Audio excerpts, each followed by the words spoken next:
Glória a Deus. Que a graça e a paz de Jesus Cristo esteja com todos. Há um tempo atrás, eu creio que mais ou menos uns 3 anos e meio, mais ou menos uns 3 anos e meio, eu tenho tido um mover muito grande, impelido pelo Espírito Santo, a buscar respostas escatológicas. Ou seja, estudar a respeito da volta de Jesus Cristo. Esse grande momento. Aleluia, glórias a Deus. A Bíblia Sagrada aponta, todos os textos, todos os livros aponta para a volta de Jesus Cristo. Que é o estar com o Senhor, é o viver no paraíso de Deus, no reino dos céus e deixar toda a maldade desse mundo. Esse é o propósito da pregação do Evangelho. Esse é o propósito da conversão, do arrependimento, da vida eterna. Mas interessante que eu me arrependi em 2008 e fui batizado em 2008. Mas de 3 anos e meio para cá que eu tenho me voltado a fazer esses estudos. Por quê? É interessante que eu vou te falar agora. Muitas das vezes nós estamos envolvidos com vários assuntos no meio eclesiástico, na igreja em si, na instituição. Na igreja, na verdade, não totalmente na igreja de Cristo, mas sim na instituição que o homem coordena, se você me entende o que eu quero dizer. Porque eu quero dizer para você que a igreja de Cristo, ela é perfeita. Ela é perfeita em todos os aspectos. A igreja de Cristo ela é perfeita, é aquela igreja primitiva, a igreja de Atos dos Apóstolos.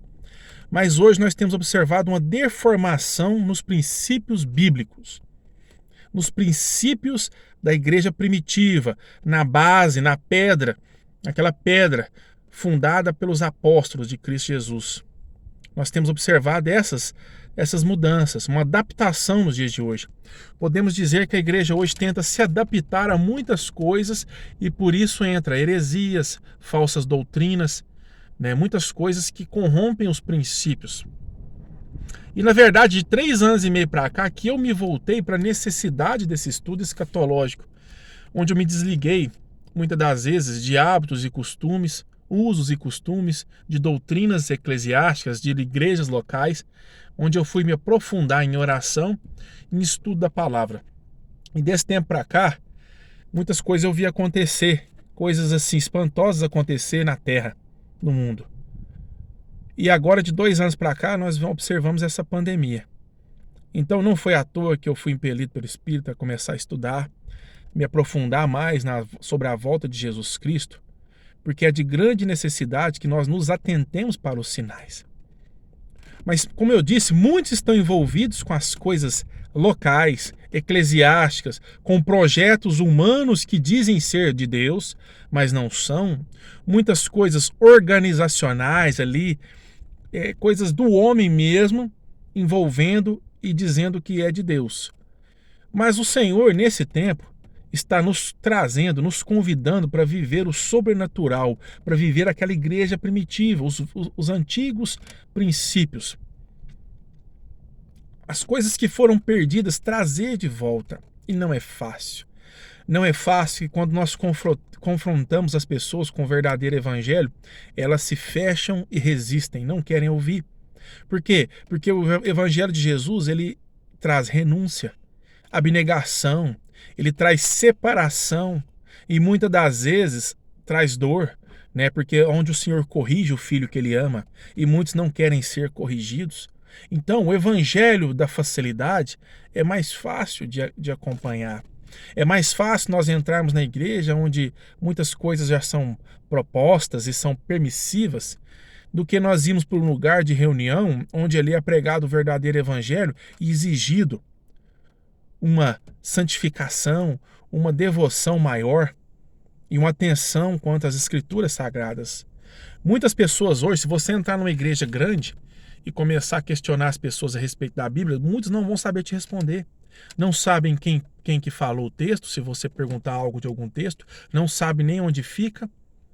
Muitos não conhecem o básico sobre o Senhor Jesus Cristo, de quem foi Cristo, como foi o sacrifício.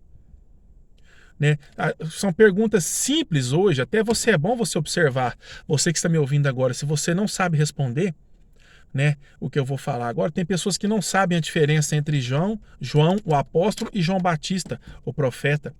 Quando se fala João, muitas das vezes a pessoa lê na Bíblia, ela pensa que os dois são a mesma pessoa. Mas é uma diferença simples que para quem estuda a Bíblia é simples. Mas para pessoas que não têm intimidade, né, não sabem diferenciar João, o profeta, João Batista, de João, o apóstolo de Jesus, o amigo de Cristo.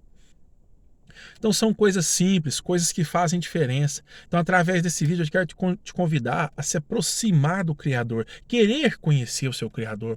Não só obter favores do Senhor, né? Porque muitas das vezes a gente procura as pessoas, ora por mim, porque eu estou com um problema assim, assim, assado. A gente quer que os problemas sejam resolvidos conforme as nossas vontades. Mas o Senhor, ele não tem obrigação de nos servir conforme as nossas vontades. Ele nos serve por amor. Ele nos ajuda por amor. Cristo nos salva por amor. Não porque nós merecemos, não porque os nossos projetos são na verdade, mais importantes e têm que ser observados. Do que adianta nós ganharmos o mundo inteiro e perder a nossa alma, como diz na palavra? De que adianta eu ser um advogado bem-sucedido, eu ser um médico, um cientista, alguém de influência e ir para o inferno? Misericórdia. Muito melhor eu ser um faxineiro, uma pessoa que tem um serviço simples e ir para o céu. É muito melhor. É muito melhor, porque lá no céu não existe cargo. Lá na presença do Senhor não existe um melhor, o outro o maior, o menor. Aqui na terra, sim. Neste mundo que jaz no maligno, cujo príncipe desse século se chama Satanás, o qual eu não tenho parte com ele, ele sim exige que as pessoas se superem em algumas coisas, sejam melhores aqui e melhores ali. Mas na verdade nós precisamos ser simples e mansos de humilde coração, assim como Cristo Jesus. Não precisamos de muito para servir o Senhor. Basta nós nos dispormos, porque a obra quem faz é Ele. É o Espírito Santo. Não existe pessoas indoutas ou tampouco pessoas muito inteligentes, pessoas formadas, intelectuais. Não existe essa diferenciação. Aquele que não sabe, aquele que sabe. O Senhor quer aquele que se dispõe. Porque o Evangelho é para todos. É para o rico, é para o pobre. É para o bonito, é para o feio. É para quem tem doutorado e quem não estudou. Quem é analfabeto. Então é para quem mora perto e é para quem mora longe. O Evangelho de Cristo é para todos. Mas o que nós temos visto nos dias de hoje, as igrejas inchadas, as pessoas buscando aquilo que não é pão. Correndo atrás verdadeiramente do vento, coisas que vão se perder. Idolatrando pregadores, idolatrando pessoas que se dizem levitas do Senhor, né? E na verdade os que se dizem pregadores também, porque não são, né? Quantos aplausos a gente vê, plateia, iluminação. O Senhor não precisa disso. Nós não temos que nos adaptar ao mundo. Tem que ficar mais ou menos parecido com o mundo. As pessoas vão para shows, então nós temos que ter uma iluminação diferenciada na igreja, um atrativo diferenciado. Não. Nós temos que ter a palavra do Senhor, o Evangelho de Jesus Cristo. E se as pessoas quiserem, sim. Se não quiserem, nós não podemos obrigar ninguém. Mas não negociar, tentar encher a igreja por causa dos nossos projetos pessoais, pastorais, eclesiásticos.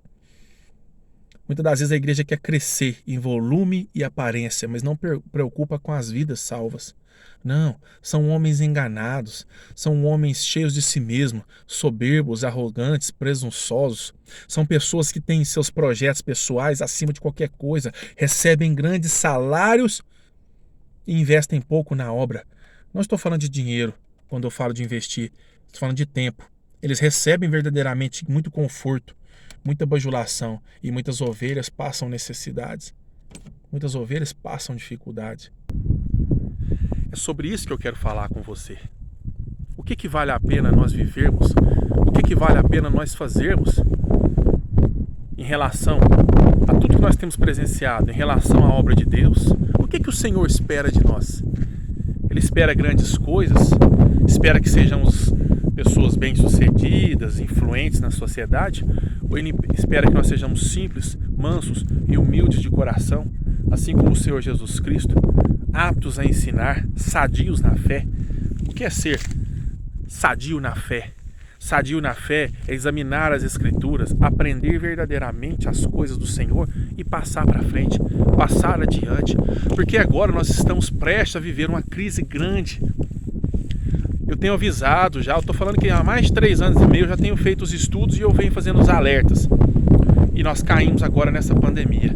E sabe o que vai sobrevir sobre a terra? Fome. Muita fome, dificuldade. Eu estava estudando, todas as nações estão desestabilizadas financeiramente. E isso vai repercutir, a conta vai chegar. E quem estiver despreparado vai passar necessidade.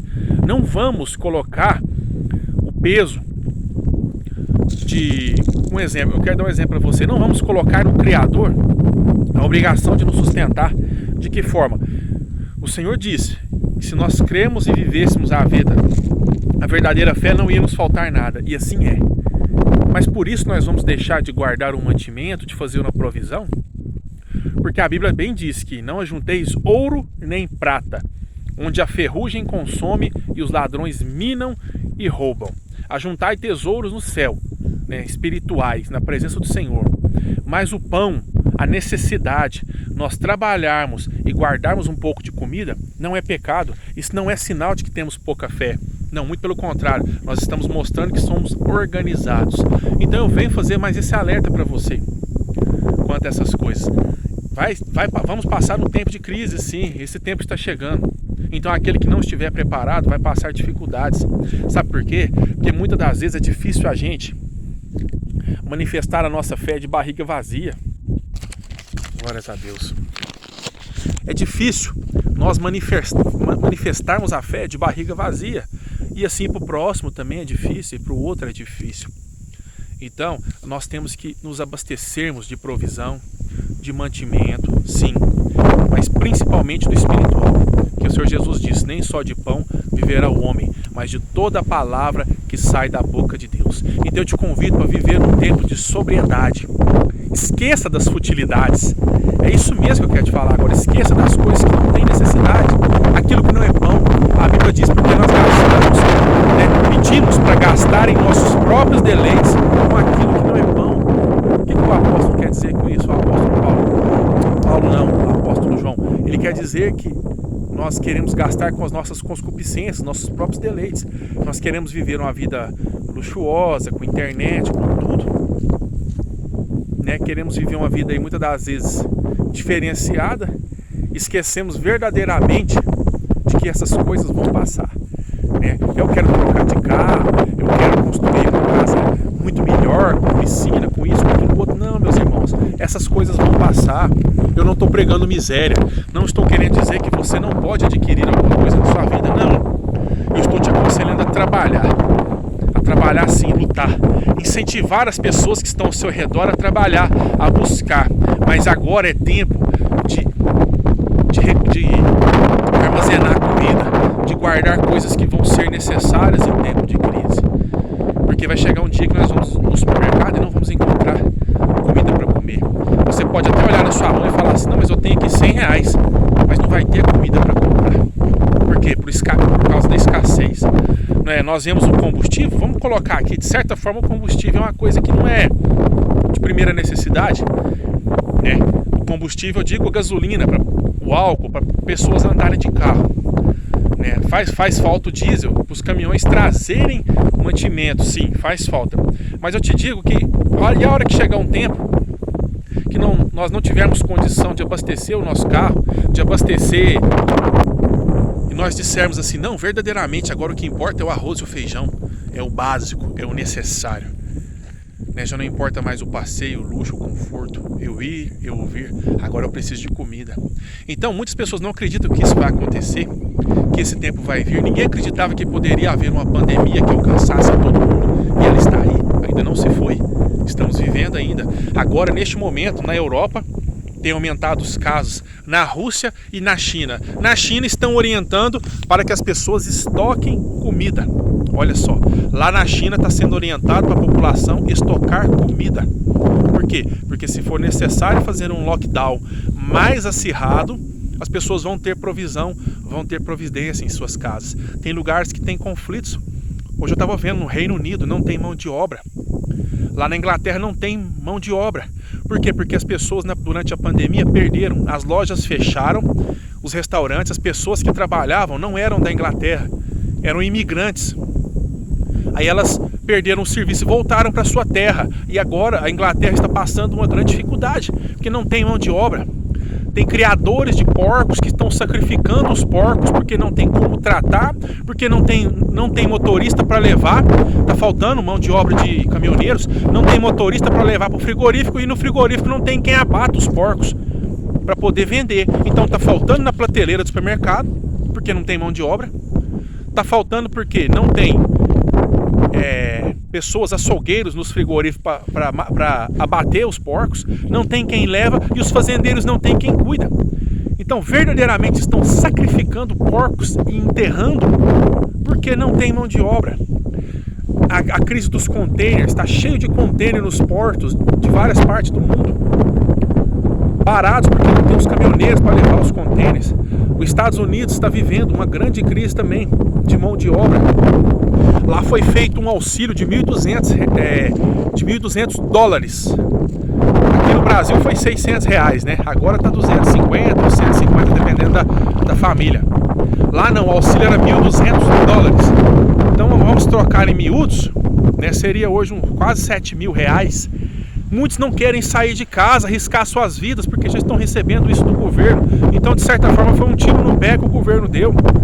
Né? Tinha que ter feito outro tipo de política. Mas, na verdade, eu não quero entrar agora nessa questão política. Eu quero dizer que em várias partes do mundo está faltando alimentos, está faltando mão de obra. A crise já está instaurada. Então, é questão de pouco tempo. É questão de pouco tempo para as coisas estreitarem. Então, isso é um aviso. Olha só, eu estou vindo aqui. Eu sou um pregador do Evangelho de Jesus Cristo. Eu tenho temor naquilo que eu falo. Então, previna-se. Mas previna-se com mantimento, com estrutura no seu lar, para você poder suprir sua família e às vezes ajudar o próximo que não vai ter condições nos dias de dificuldade. Mas também previna-se quanto à fé, porque não adianta nada você estocar comida, você está preparado para um tempo de dificuldade, mas não está em conexão com o Senhor, não conhecer a palavra de Jesus Cristo, não está em conexão com o seu Criador. Porque de que adianta ganhar o mundo inteiro e perder a sua alma? Então preste bastante atenção nisso, foque nas Escrituras, busque a verdadeira palavra do Senhor, porque ela vai te revelar. A verdadeira palavra vai te ajudar e vai te prosperar na presença do Senhor. E não o evangelho da facilidade, não o evangelho dos atores, das atrizes gospels, porque isso que está acontecendo, né? Eu vou assistir muitos louvores na internet que eu desligo o meu aparelho, ou eu mudo. Por quê? Porque o artista entra no palco, as pessoas aplaudem, assovia, bate palma, é aquela loucura. Homens de Deus e mulheres de Deus não precisa disso. Não precisa desse tipo de reconhecimento. Nós precisamos de ser reconhecidos pelo Senhor através das nossas obras, porque a palavra diz que a fé sem obra, ela é morta. Então, vamos tirar o foco, vamos parar de idolatrar. Ah, o fulano prega tão bem, o fulano prega tão bem, o ciclano prega maravilhosamente bem. Misericórdia, meus irmãos, nós estamos idolatrando pregadores. E muitas das vezes o que eles têm pregado é o evangelho das facilidades. Muita graça. Eu até, glória a Deus que eu me lembrei disso, eu queria falar disso. Muita graça, tá tudo muito fácil. Está tudo muito fácil, Jesus Cristo é totalmente só amor, não existe justiça, não existe juízo. Mas olha, cuidado, existe justiça e existe o juízo, e ele não tarda, não tarda. Jesus Cristo ele vai voltar sim, no momento oportuno, para buscar a sua igreja e aqueles que creram e praticaram boas obras. E aqueles que não creram vão ser condenados e lançados no lago de fogo eterno. Então fique atento quanto a essas coisas. Não existe o neutro. Tem muitos que não acreditam no céu e não acreditam nem no inferno. Mas eu vou te dizer uma coisa, existe somente céu e inferno. Ou é a presença do Senhor, ou é a presença do maligno na sua vida. Não existe o neutro. Ah, eu vou morrer, não vai acontecer nada comigo. Vai. Para algum lugar você vai. Para um dos dois lugares você vai. Ou céu ou inferno. Então que nós possamos nos apresentar verdadeiramente na presença do Senhor, aptos para nós irmos para o céu. Aleluias, glórias a Deus. É necessário que nós nos acheguemos ao Senhor e a palavra assim nos seja revelada. Mas fica esse aviso, se prepara, porque tempos difíceis estão vindo. Aleluias. Mas bem-aventurado aquele que teme ao Senhor. Que a graça e a paz de Cristo esteja com